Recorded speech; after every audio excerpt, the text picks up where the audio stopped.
ఈ వీడియోలో మనం భగవద్గీత అధ్యాయము 2 శ్లోకము 32ను పరిశీలిద్దాం. ఈ శ్లోకంలో శ్రీకృష్ణుడు కుంగిపోయిన అర్జునుడికి అతని కర్తవ్యాన్ని గుర్తుచేస్తూ ఒక గొప్ప సత్యాన్ని బోధిస్తున్నాడు. ఓ పార్థ, క్షత్రియులకు వాటంతట అవే వచ్చిపడే ఇలాంటి ధర్మయుద్ధపు అవకాశాలు చాలా అరుదుగా లభిస్తాయి. అవి వారికి తెరిచి ఉన్న స్వర్గద్వారాలతో సమానం అని కృష్ణుడు చెబుతున్నాడు. ఇక్కడ మనం కొన్ని విషయాలు లోతుగా అర్థం చేసుకోవాలి. మొదటిది, క్షత్రియులు అంటే కేవలం యుద్ధం చేసేవాళ్లు అని కాదు.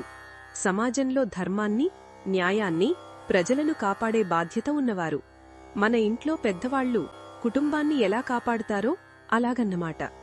రెండవది, ఇది వాటంతట అవే వచ్చి పడిన యుద్ధం. అంటే అధికారం కోసమో ధనం కోసమో దురాశతో కోరుకున్న యుద్ధం కాదు, ధర్మాన్ని నిలబెట్టడానికి తప్పనిసరి అయిన యుద్ధం. ఇలాంటి కర్తవ్యాన్ని నిర్వర్తించే అవకాశం దొరకడం ఒక అదృష్టం అని భగవానుడు వివరిస్తున్నాడు. ఎందుకంటే తమ ప్రాణాలను సైతం పణంగా పెట్టి ధర్మాన్ని కాపాడేవారికి స్వర్గద్వారాలు తెరిచి ఉంటాయని భరోసా ఇస్తున్నాడు.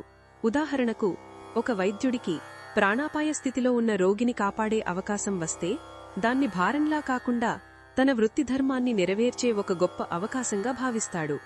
అలాగే ఒక సైనికుడు దేశాన్ని కాపాడటాన్ని తన పవిత్ర కర్తవ్యంగా స్వీకరిస్తాడు. అదేవిధంగా అర్జునుడికి ఇప్పుడు వచ్చిన ఈ అవకాశం అతని క్షత్రియ ధర్మాన్ని నెరవేర్చి పుణ్యాన్ని, కీర్తిని మరియు ఉన్నతలోకాలను పొందే ఒక మార్గం అని కృష్ణుడు స్పష్టం చేస్తున్నాడు. ఇది భయపడి పారిపోవాల్సిన సమయం కాదు, ధైర్యంగా ఎదుర్కొని కర్తవ్యాన్ని నిర్వర్తించాల్సిన సమయం. ఈ శ్లోకం మనందరికీ ఒక ముఖ్యమైన సందేశాన్ని ఇస్తుంది. మన జీవితంలో కూడా మన కర్తవ్యాలు, మన బాధ్యతలు అనే యుద్ధాలు ఎదురవుతాయి.